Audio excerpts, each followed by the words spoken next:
Assalamualaikum warahmatullahi wabarakatuh. Kami dari kelompok 10 Neuroscience dalam pendidikan anak usia dini yang beranggotakan dari Hala Zakiyatun, dari Rianti, Salma Fajriah Hidayat, dan Siti Nabila Khairiyah yang akan membahas mengenai anencefali. Baik, materi yang pertama akan disampaikan oleh saya sendiri mengenai pengertian anencefali. Anencefali berasal dari bahasa Yunani yang berarti tidak memiliki otak, merupakan kelainan konjenital atau kelainan bawaan, yaitu neural tooth defect (NTD) yang disebabkan kegagalan penutupan tabung saraf bagian rostral selama masa genetasi. Kelainan ini juga terdapat pada neuralisasi bagian kranial yang menyebabkan jaringan saraf tidak ditutupi tulang tengkorak, mengakibatkan efek perkembangan serius pada sistem saraf pusat. Selanjutnya, ada beberapa pengertian lainnya mengenai anencefali. Yang pertama, anencefali adalah suatu keadaan di mana sebagian besar tulang tengkorak dan otak tidak terbentuk. Yang kedua, anencefali adalah suatu kelainan tabung saraf, yaitu suatu kelainan yang terjadi pada awal perkembangan janin yang menyebabkan kerusakan pada jaringan pembentuk otak dan korda spinalis. Yang ketiga, anencefali adalah kerusakan jaringan saraf pada janin sehingga pembentukan tulang pelindung otak terganggu. Yang keempat, anencefali adalah suatu keadaan di mana sebagian besar tulang tengkorak dan otak bayi tidak terbentuk. Anencefali terjadi jika tabung saraf sebelah atas gagal menutup. Tetapi, penyebab yang pasti tidak diketahui. Penelitian menunjukkan kemungkinan anencefali berhubungan dengan racun di lingkungan, juga kadar asam folat yang rendah dalam darah. Anencefali ini biasanya terjadi pada 23 dan 26 usia kehamilan. Oke, selanjutnya membahas penyebab anencefali. Kebanyakan bayi yang lahir dengan kelainan bawaan itu memiliki orang tua yang jelas-jelas tidak memiliki gangguan atau faktor resiko. Jadi sebanyak 60% kasus kelainan itu penyebabnya tidak diketahui, sisanya disebabkan oleh faktor lingkungan atau genetik atau kombinasi dari keduanya. Namun, selain daripada itu, kelainan struktur atau kelainan metabolisme terjadi diakibatkan oleh hilangnya bagian tubuh, kelainan pembentukan bagian tubuh tertentu, serta kelainan bawaan kimia pada kimia tubuh. Kelainan metabolisme biasanya berupa hilangnya enzim atau tidak sempurnanya pembentukan enzim. Nah, penyebab dari kelainan bawaan adalah pemakaian alkohol pada ibu hamil. Nah, kenapa? Karena pemakaian alkohol oleh ibu hamil itu bisa menyebabkan sindroma alkohol pada janin dan obat-obat tertentu yang diminum oleh ibu hamil yang bisa menyebabkan kelainan bawaan. Penyakit RH jika terjadi pada ibu dan bayi memiliki faktor RH yang berbeda, juga dapat meningkatkan kejadian kelainan bawaan pada bayi baru lahir. Anencefalus ditemukan pada 3,6 sampai 4,6 dari 10.000 bayi baru lahir. Resiko terjadinya itu bisa dikurangi dengan cara meningkatkan asupan asam folat minimal 3 bulan sebelum hamil dan selama kehamilan bulan pertama. Adapun apa yang menyebabkan anencefali itu, yang pertama adalah kekurangan asam folat. Selain itu juga terjadinya diabetes pada ibu hamil, terus ada obesitas, dan juga penggunaan obat-obatan. Selanjutnya, tanda yang muncul atau gejala yang muncul pada anencefali. Tanda yang muncul yaitu polyhydramnion atau cairan ketuban dalam rahim itu terlalu banyak.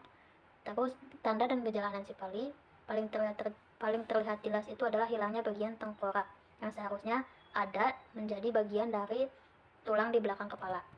Selanjutnya, tulang yang ada di bagian samping atau depan tengkorak bisa hilang maupun terbentuk tetapi kondisinya kurang baik.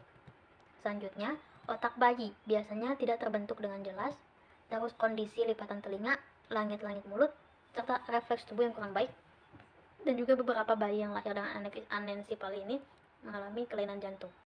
Baik, materi selanjutnya yaitu cara mendiagnosis anencefali. Nah, pemeriksaan untuk mendiagnosis anencefali atau anencefali dapat dilakukan dokter selama masa kehamilan maupun setelah bayi lahir. Diagnosis yang dilakukan setelah bayi lahir biasanya akan lebih mudah karena kelainan tengkorak terlihat dengan jelas. Bahkan dalam beberapa kasus, ada bagian dari kulit kepala yang hilang bersama dengan tengkoraknya. Sementara pemeriksaan selama kehamilan untuk mengetahui anencefali dapat dilakukan antara usia kehamilan minggu ke-14 dan minggu ke-18. Adapun beberapa pemeriksaan yang bisa kita lakukan, yang dapat dilakukan agar kita mengetahui apakah anak tersebut menderita anencefali atau tidak. Nah, yang pertama ada anamnesis. Anamnesis yang dilakukan terutama untuk menggali faktor risiko anencefali. Bila ada faktor risiko yang mengarah pada cacat kongenital, dokter dapat melakukan screening dengan serum alfa fetoprotein atau mendiagnosis dengan ultrasonografi atau USG. Anamnesis perlu menggali faktor-faktor resiko seperti usia ibu hamil, kondisi lingkungan tempat tinggal, riwayat paritas dan riwayat cacat kongenital pada kehamilan yang sebelumnya, riwayat keluarga dengan cacat kongenital, riwayat penyakit sebelum hamil, riwayat penggunaan obat-obatan, riwayat merokok dan minum alkohol atau kopi, serta riwayat diet pada ibu. Nah, lalu yang kedua ada pemeriksaan fisik. Pemeriksaan fisik pada ibu hamil dilakukan saat antenatal care atau ANC. Pemeriksaan fisik yang menemukan faktor resiko anensefali di awal kehamilan sebaiknya diikuti oleh pemeriksaan USG untuk dikonfirmasi. Bila anensefali baru ditemukan saat bayi sudah lahir, diagnosis dapat ditegakkan dari tampilan klinis lesi di kepala bayi. Nah, yang pertama itu ada pengukuran status gizi ibu. Obesitas merupakan faktor risiko anensefali. Pengukuran indeks massa tubuh atau IMT dapat dilakukan untuk menentukan obesitas.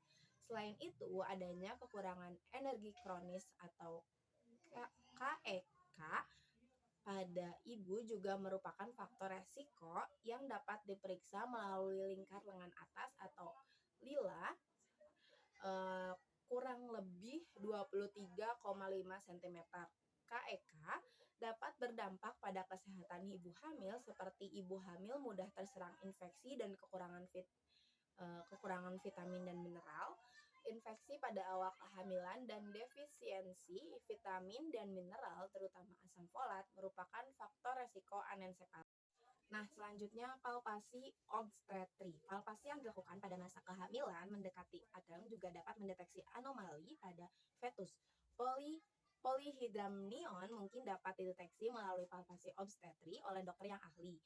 Polyhydramnion dicurigai apabila fundus uteri lebih besar daripada usia kehamilan dan ada jumlah cairan yang lebih banyak pada rahim sehingga janin terasa bebas saat digerakkan.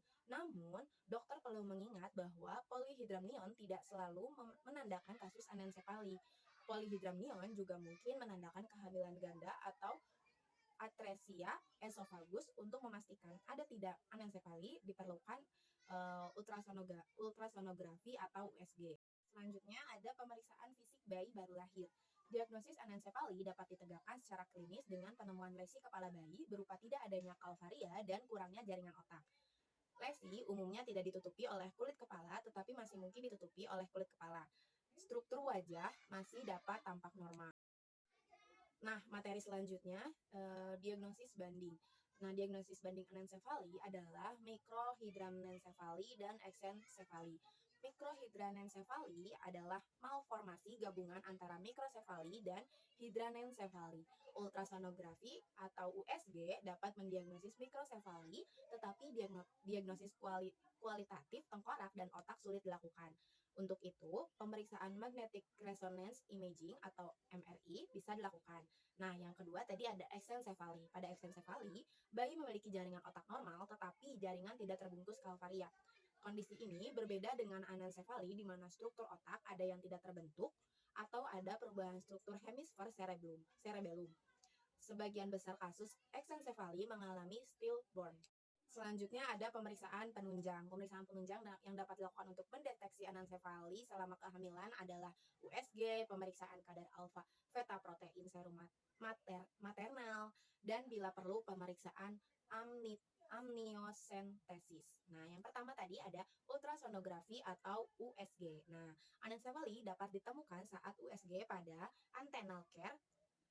Diagnosis anensefali dapat ditegakkan melalui USG pada awal kehamilan dan dievaluasi kembali setelah trimester kedua kehamilan karena osifikasi kubah kranial tidak tampak secara konsisten sebelum akhir minggu ke-12 kehamilan. Pada trimester pertama, hasil USG janin anensefali menunjukkan tidak adanya kalvaria, berkurangnya panjang ubun-ubun, tidak adanya atau terbukanya jaringan saraf dengan tampilan lobular atau eksensefali, dan tidak adanya geometri kontur kepala yang normal dengan orbit yang membatasi batas atas wajah atau tampak koronal. Kemudian pada kehamilan lanjut ditemukan polyhydramnion.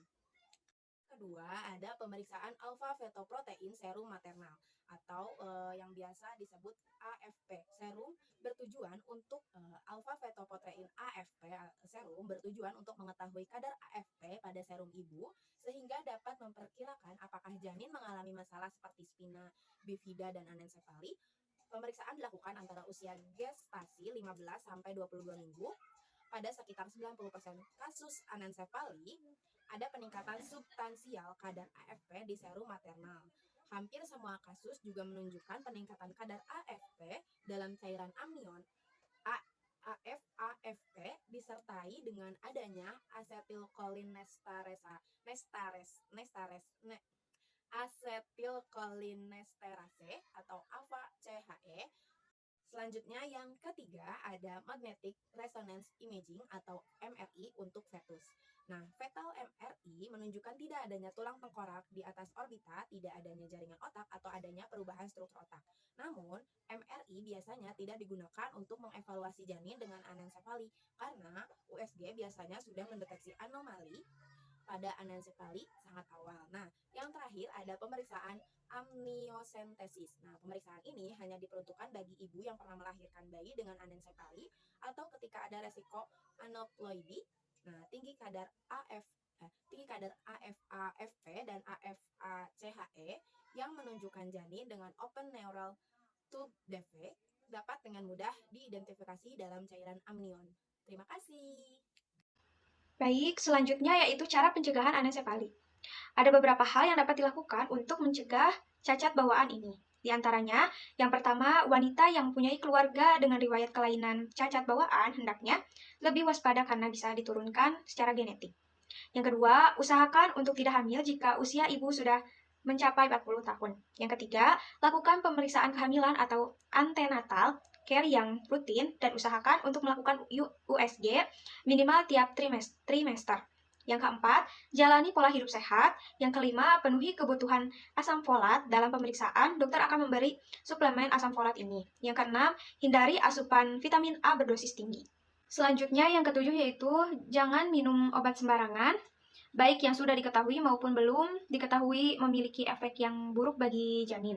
Kedelapan, pilih makanan dan masakan yang sehat. Hindarilah makan daging yang dimasak setengah matang, seperti steak atau sate. Dikhawatirkan, makanan tersebut masih membawa kuman penyakit yang membahayakan bagi ibu dan janin. Kesembilan, jika terdapat infeksi, maka sebaiknya segera diobati. Yang kesepuluh, dianjurkan setiap wanita pada usia subur yang telah menikah untuk mengkonsumsi multivitamin yang mengandung 400 mikrogram asam folat setiap harinya.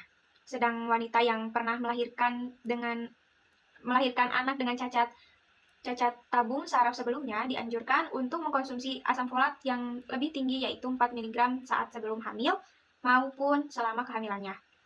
Yang ke-11, tidak mengkonsumsi alkohol sama sekali selama kehamilannya.